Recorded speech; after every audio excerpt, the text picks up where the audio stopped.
Selamat pagi Bapak Ibu yang kekasih di dalam Tuhan Yesus Kristus. Pagi hari ini saya Eka Wayu Suryaningsih kembali menyapa dengan kebenaran firman Tuhan yang terdapat dalam Markus 2 ayat 17. Markus 2 ayat 17.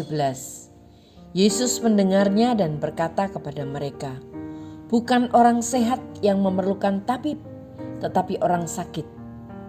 Aku datang bukan untuk memanggil orang benar, melainkan orang berdosa." Amin. Bapak Ibu yang kekasih di dalam Tuhan, ketika melihat Yesus duduk makan bersama-sama di rumah Lewi, bersama para pemungut cukai dan ahli-ahli Taurat dan orang-orang Farisi mencemoohkan dia. Dalam pemahaman mereka, orang suci tidak pantas menodai kesucian mereka dengan bergaul bersama para pemungut cukai. Karena itu, jika Yesus sungguh Mesias yang datang dari Allah, bagaimana mungkin dia menajiskan diri dengan bergaul bersama orang berdosa? Pemungut cukai yang bekerja untuk pemerintahan Romawi mungkin dianggap kafir dan najis di mata ahli Taurat dan orang Farisi. Terlebih mereka bekerja dengan tamak. Mereka adalah orang-orang berdosa yang harus dijauhi karena mengingkari hukum Taurat dan melanggar aturan Farisi. Namun Yesus memandang mereka sebagai orang yang harus dirangkul, disembuhkan, sehingga boleh masuk ke dalam kerajaan Allah.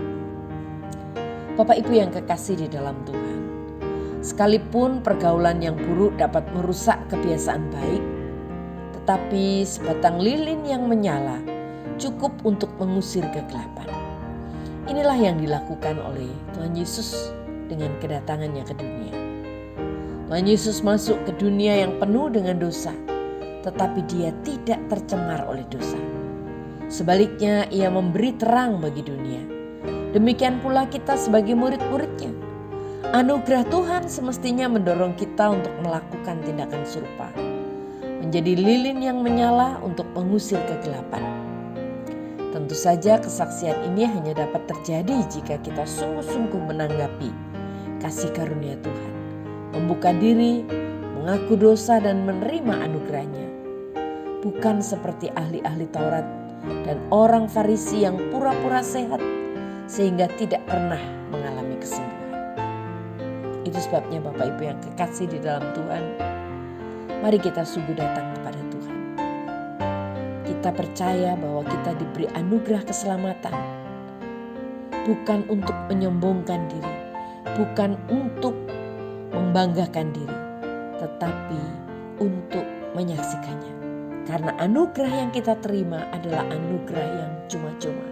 Itu sebabnya ketika kita mengasihi orang lain, menyaksikan cinta kasih Tuhan dengan penuh kerendahan hati, kita bagikan, kita sampaikan, dan percayalah ada banyak orang yang akan terberkati.